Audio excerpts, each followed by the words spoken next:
साई संघर्ष सामाजिक प्रतिष्ठान आणि नगरसेवक सुनील त्र्यंबके यांच्या वतीने महिलांचा सन्मान। महिलांनी अन्याय सहन न करता दाद मागा, न्याय नक्की मिळेल। रुपालीताई चाकणकर। वर्षातील 365 दिवस माझ्या भगिनी महिला कुटुंबातील जबाबदारी पार पाडून वेगवेगळ्या क्षेत्रात कार्य करून वेळ प्रसंगी अन्यायाला अपमानाला सामोरे जात महिलांमध्ये सहनशक्ती असल्याने त्या निमूटपणे सारं काही सहन करतात। ते केवळ कुटुंबाच्या भल्यासाठी, परंतु महिलांनी कोणत्याही प्रकारचा अन्याय सहन न करता दाद मागितली पाहिजे। महिलांच्या सुरक्षिततेसाठी महिला आयोगाची स्थापना करण्यात आली असून महिलांना 100% न्याय देण्याची आयोगाची भूमिका राहिली आहे। समाजानेही महिला दिनीच महिलांचे गुणगान न करता महिलांचा दररोज आदर सन्मानपूर्वक वागणूक दिली पाहिजे, असं प्रतिपादन राज्य महिला आयोगाच्या अध्यक्षा रुपाली चाकणकर यांनी केलं। सावेडी उपनगरात संदेशनगर येथील साई संघर्ष सामाजिक प्रतिष्ठान आणि नगरसेवक सुनील त्र्यंबके यांच्या वतीनं विविध क्षेत्रात उल्लेखनीय काम करून कुटुंबाची जबाबदारी यशस्वीपणे पार पाडणाऱ्या महिलांचा सन्मान सोहळा पार पडला।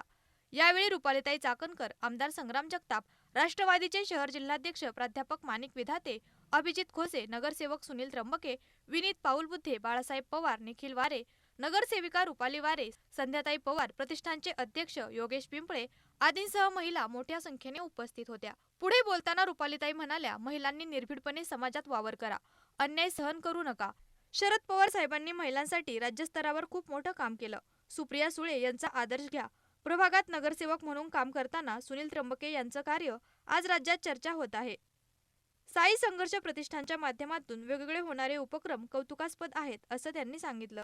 आमदार संग्राम जगताप म्हणाले, रुपालीताई चाकणकर यांच्या कार्याची माहिती देऊन राज्य आयोगाच्या अध्यक्षपदामुळे महिलांना त्या न्याय देण्याचा प्रयत्न करीत आहेत। विविध जिल्ह्यातील अन्यायग्रस्त महिलांना न्याय देण्याचं काम रुपालीताई चाकणकर महिला आयोगाच्या माध्यमातून करत आहेत। त्यांनी आपल्या कामातून वेगळा ठसा उमटवला आहे, असंही आमदार जगताप म्हणाले। प्रास्ताविकात नगरसेवक सुनील त्र्यंबके यांनी प्रतिष्ठानच्या माध्यमातून चांगले काम करण्याची प्रेरणा साईबाबांच्या आशीर्वादाने मिळत आहे। आज जे काही चांगलं काम येथे होत आहे ते बाबांच्या आशीर्वादाने, आमदार संग्राम जगताप यांचे पाठबळ आहे, असे त्र्यंबके म्हणाले। यावेळी रुपालीताई चाकणकर यांच्या हस्ते कर्तृत्ववान महिलांचा तसेच बचत गटाच्या 167 महिलांचा सन्मान करण्यात आला। यामध्ये सामाजिक संस्थांतील कर्मयोगिनी महिलांमध्ये स्नेहालय बालगृहातील जयश्री शिंदे, अश्विनी दोरोडे, दीपाली झांझड, अश्विनी आढाव, पौर्णिमा माने, सुमन कांबळे, शुभांगी झेंडे, सुजाता खेडकर, जया पालवे, क्रांती पोळ, शबाना शेख आदी महिलांचा साई प्रतिमा देऊन विशेष सत्कार करण्यात आला। कार्यक्रमाचे सूत्रसंचालन उद्धव काळापहाड यांनी केले, तर आभार योगेश पिंपळे यांनी मानले। कार्यक्रम यशस्वीतेसाठी प्रतिष्ठानच्या सर्व सदस्यांनी परिश्रम घेतले। त्यामुळे माझ्या देखील भागामध्ये फार मोठ्या प्रमाणात कार्यक्रम होते आणि सगळीकडे भेट देत असताना इथं पोहोचण्यासाठी थोडासा उशीर झाला, त्याच्याबद्दल मी दिलगिरी व्यक्त करते।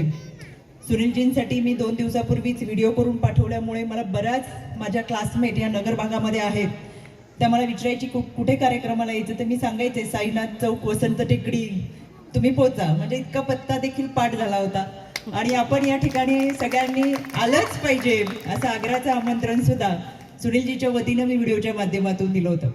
खूप जणांचे मला फोन आले आणि स्क्रीनशॉट पाठवत होते, तुमच्या कोणत्या कोणत्या चौकात कोणते कोणते होर्डिंग बॅनर आलेत, पोस्टर आहेत, तिथले सगळे फोटो आणि खाली चौकाचं नाव ठिकाण लिहून मला पाठवत होते की तुमचं इथे या ठिकाणी बोर्ड बॅनर आहेत, तुम्ही नक्की येणार आहे का? तर मी म्हणलं हो येणार आहे। याच्यावरून माझ्या लक्षात आलं, सुनीलजी त्र्यंबके माणूस जरी लहान वाटत असेल तर तो वाटतो तसा लहान नाहीये, बराच मोठा आहे। जनसंपर्क फार मोठा दिसतोय, जेणेकरून इतक्या मोठ्या प्रमाणात माझ्यापर्यंत मेसेज आलेत, फोन आलेत, याचा अर्थ माणूस माणसातला आहे आणि निश्चितपणाने मी या कार्यक्रमाला उपस्थित राहिले याचं मला मनापासून समाधान वाटतं। पण आज राज्यामध्ये जर महिला आयोगाच्या अध्यक्ष म्हणून कुणी कामाचा ठसा उमटवला असेल तर त्या या रुपालीताईंच्या माध्यमातून आज या राज्यभरामध्ये उमटवला गेला आहे। प्रत्येक जिल्ह्यामध्ये जाऊन त्या महिला भगिनींचे प्रश्न ऐकून घेऊन, समजून घेऊन त्याच्यावरती निकाल देण्याचं काम आज ताई आपण करत आहात। अनेक वादग्रस्त प्रकरण हे आपल्यापर्यंत पोहोचतात।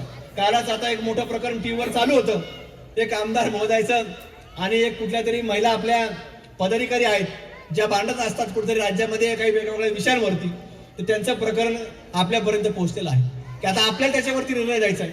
खरं तर मोरेताई फार मोठी तारेवरची कसरत असते ही की कशा पद्धतीने न्याय द्यायचा।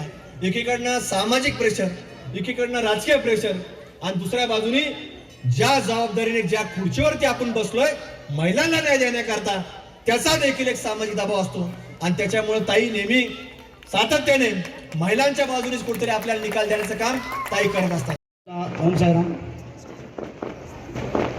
आपण दरवर्षी जागतिक महिला दिन हा 8 तारखेला होता, पण माझी इच्छा होती की आपल्या महाराष्ट्राच्या आयोग महिलाच्या अध्यक्षा रुपालीताई चाकणकर यांच्याच हाताने आपल्याला हा कार्यक्रम ठेवायचा. म्हणून या औचित्य साधून आपण आपल्या दर महिन्याच्या शेवटच्या गुरुवारी हा कार्यक्रम ठेवला. यांचं मी खरंच मनापासून आभार व्यक्त करतो की यांच्या मी यूट्यूबला ताईंचे हमेशा कार्यक्रम पाहतो. मी साहेबांना म्हणलो की आपल्याला जागतिक महिला दिनाचा कार्यक्रम आणि आपल्या ज्या महिला आहेत, खरंच कर्तृत्ववान महिला आहेत, त्यांच्याच हाताने आपल्याला सत्कार करायचा. साहेब म्हणले का बरं? आमदार साहेबांनी मला हे सांगितलं का करतं, म्हटलं खरंच कर्तृत्ववान महिलांचा सन्मान त्यांच्याच हाताने व्हायला पाहिजे. मी साहेबांच्या प्रार्थना करतो की आज आपल्या पावन अशा साईमंदिरामध्ये ताईंचं आगमन झालं. खरंच मी एक खूप नशिबान समजतो. यासाठी खरंच आपण म्हणतो आपल्याला आपल्या पाठीमागं कोणाचा तरी हात असतो. तसा बाबांचा आशीर्वाद आहे, आईवडिलांचा आशीर्वाद आहे, आणि तसंच प्रत्येक गोष्टीला आपल्या शहराचे लाडके आमदार संग्राम भैया जगताप हे सतत, मी थोडं तरी काय म्हणलं त्यांना ते कधीही नाही म्हणत नाही, तुम्हाला सतत माझ्या पाठीशी राहतात. मी खरंच त्यांचं मनापासून असं आभार व्यक्त करतो. आणि तुम्हाला सर्वांना माहितीच, आजच्या कार्यक्रमाला उपस्थित आमचे सहकारी नगरसेवक या रुपालीताई वारे, संध्याताई पवार आणि सर्वच मान्यवर, तुम्हाला सर्वांना माहित आहे की जसे आज तुम्ही 5 वर्ष झाले आमचे नगरसेवक, आमचे साथी आणि सतत मला मार्गदर्शन करणारे आमचे नगरसेवक बाळासाहेब पवार आणि सतत माझ्या पाठीशी उभं राहणारे